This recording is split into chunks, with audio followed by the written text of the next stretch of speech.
Hello বন্ধুরা, study motivation YouTube চ্যানেলে তোমাদের সকলকে স্বাগত।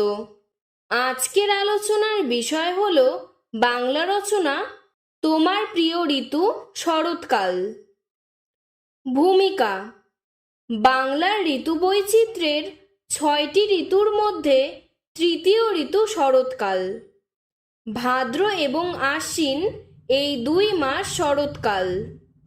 বাঙালির কাছে এই ঋতু সবচেয়ে প্রিয় আনন্দমুখর ঋতু। প্রাকৃতিক সৌন্দর্য: বর্ষা শেষ হওয়ার পর এই সময় আকাশে সাদা পেঁজা তুলোর মতো মেঘ ভেসে বেড়ায়। বর্ষার স্যাঁতস্যাঁতে আবহাওয়ার পর শরতের সোনালি রোদ মানুষকে যেন নবজীবন দান করে।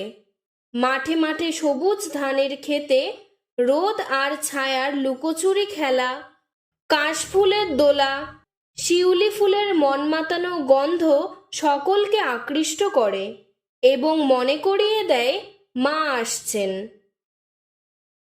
উৎসব: শরৎকালকে উৎসবের ঋতুও বলা হয়, কারণ এই ঋতুতে বাঙালির শ্রেষ্ঠ উৎসব দুর্গাপূজা, লক্ষ্মী পূজা, কালী পূজা, ভাইফোঁটা, ঈদ প্রভৃতি উৎসবে সারা বাংলার মানুষ মেতে ওঠে। জাতি ধর্ম বর্ণ নির্বিশেষে সকল মানুষ একত্রে মিলেমিশে এই উৎসবে মেতে ওঠে জন্য শরৎ ঋতুকে মিলনের ঋতুও বলা হয়।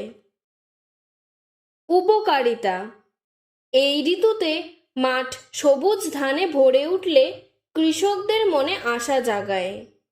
বিভিন্ন ধরনের ফুল যেমন কাশফুল, শিউলি, পদ্ম, শালুক, জুঁই এবং বিভিন্ন ধরনের ফল যেমন আমলকি, জলপাই, তাল, করমচা, চালতা প্রভৃতি এবং বিভিন্ন ধরনের সবজি যেমন ফুলকপি, বাঁধাকপি, বেগুন, মূলো প্রভৃতি পাওয়া যায়।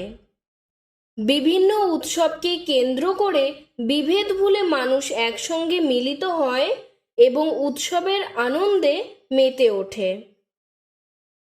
অপকারিতা: তবে এই ঋতুতে কোনো কোনো বছরের আশ্বিন মাসে প্রকাণ্ড ঝড় হয়, যার কারণে গাছপালা ঘরবাড়ির অনেক ক্ষয়ক্ষতি হয়।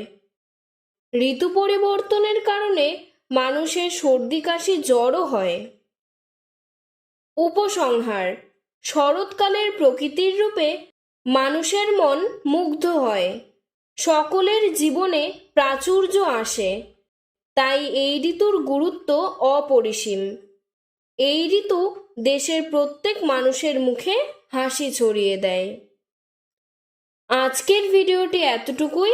তোমাদের যদি আরও এরকম অন্য কোনো রচনার প্রয়োজন হয় আমাকে কমেন্ট বক্সে জানাবে, আমি সাহায্য করার চেষ্টা করব। ধন্যবাদ।